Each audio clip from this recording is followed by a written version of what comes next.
They don't care about business policy, which is that customers are always right. When it comes to Benin people, if it's their shop, then they're right.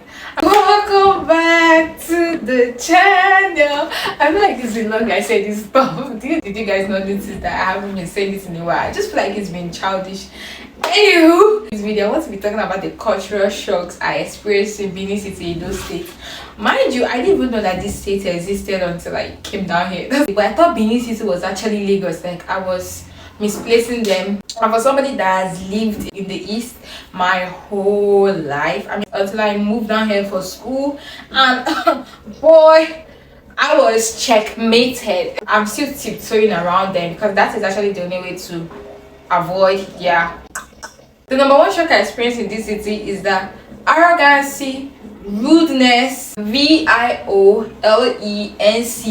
is a very normal thing. Like, it's just like when you wake up in the morning, you brush your teeth. Is how make it make sense. Now you cannot step out without seeing people in a tussle. Like, their men are even more chill than the women. The women are like, they're the ones ready to tussle. One day I was coming back from school, and oh my gosh, I'll never forget this story because this was actually the first experience that just like shook my head. Jiggy. It made me realize, like, bro, like, you've left your state now, like, this is your reality. It's raining, and because I wasn't used to that place yet, I didn't know that the place was flooded, and the plank that you step on and go to the other side of the road, that the water wasn't covered. I didn't know that the rain was so much that the plank was literally floating. And because this was my first training season to experience in this state, I just wanted to jump over to that. I used that force to jump on that plank. Lo and behold, I jumped inside gutter and I was drowning. But the woman that had the other side of the road, her shop was there. She was just looking at me, watching me drown, and she didn't even care. She didn't even flinch. And then I struggled and came up. So you know how, like, the shop, I don't even know how to explain this, but you know how, like, after gutter you see like a shop close to the gutter. So because if there was no rain, I could literally walk on the path, but because of everyone was just flooded, her shop was the only place I could climb to. And immediately I climbed up to there, Jesus Christ, this woman wanted to chew my skin off. She didn't even care for the fact that she just saw me drowning, and her shop was the only survival thing I could climb on. This woman was like, get the hell out of here, blah blah blah blah blah. She just, like, just acted crazy, and I was just like shook because I've never experienced that kind of evilness in my life before, for real. And I had to, like, leave that place. I had to enter back inside water, legit. It was so bad that even her child had to tell me sorry. That was how bad it was. And guess what? When I came on church on Sunday, I saw this woman in church, and I never went to that church again because, I mean, you guys cannot be breeding evil people in this church. That this city is very popular, yet it's still underdeveloped. Whenever you hear of Benin City, you are imagining Lagos standard or Abuja standard. Honey, you gotta rethink, because this city is nowhere close to Lagos or Abuja. They just know how to hide themselves. They just know how to just make them out. They drive in old riggedy raggedy buses. That's their means of transportation. That's why I don't even like to go out, because if I think of entering that bus, I'll just get so exhausted and I'll stay back home. If you enter that bus, you must fall sick. But if it's like in my state, once I enter my state, oh my gosh, the fresh air of keke, nothing can beat keke. I'm sorry, nothing beats that shit. That shit is like your own convo.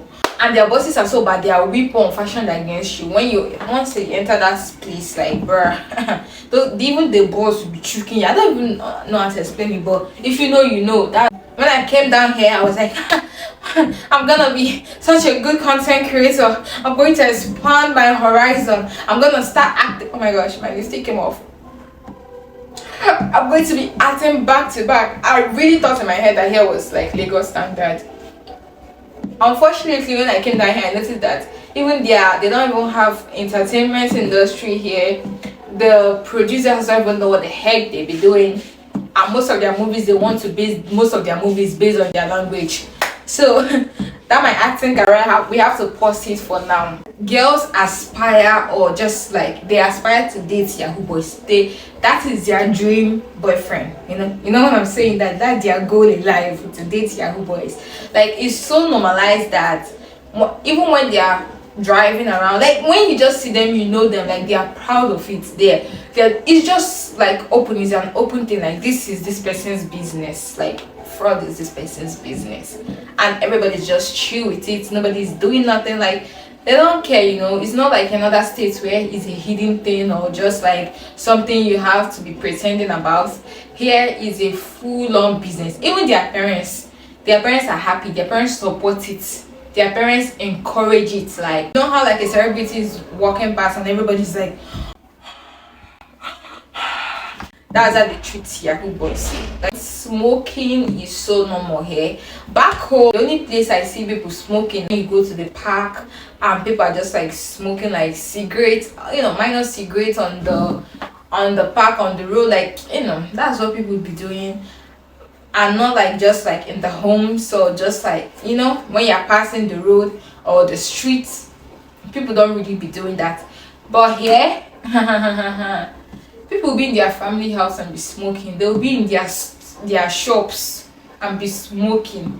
Like, it's just a very normal thing. It's just like when you see somebody eating food and it's so crazy, like they just be smoking like it's snacks. It's not snacks. Like, I don't care. You can do whatever you want to do with your life and your poor liver and kidney. It's not my business. Women hustle more than men.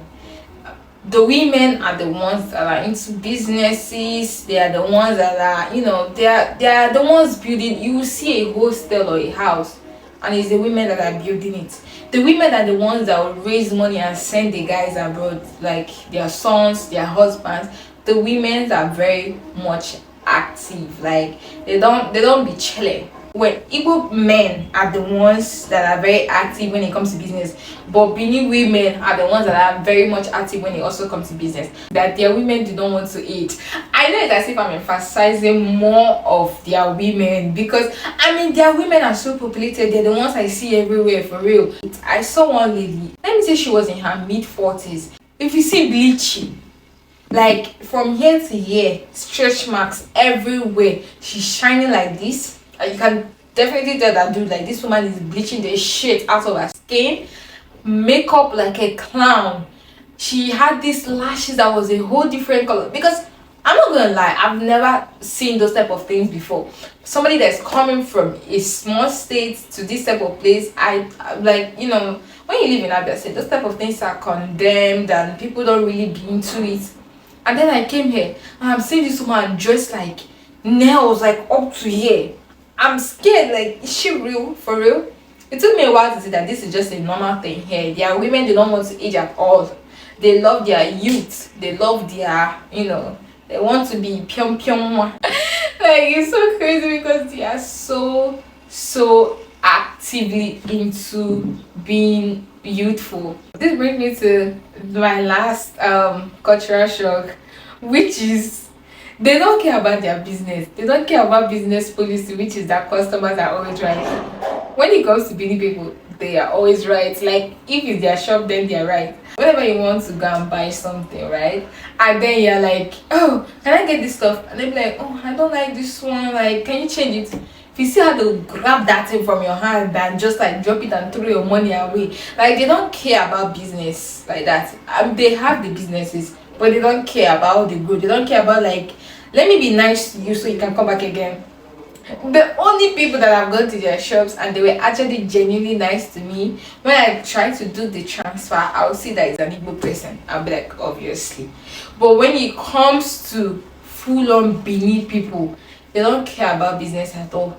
Like, if you don't want to buy, get the heck out. They're not even going to pamper you. They're not going to try to like make you to patronize them. They don't just give a shit. Which in the beginning, I actually really struggled with all these things. Seeing transitioning from Abia State to Benin City, it was just very like weird and something that I was thinking like, is this even real? Like, is this what I'm going to be dealing with? But now I'm so used to it, like, I don't even care. Like, when the woman starts acting crazy, I take my money and go elsewhere. That's where there are so many shops. But before, it really used to get to me. I used to think like, am I the problem?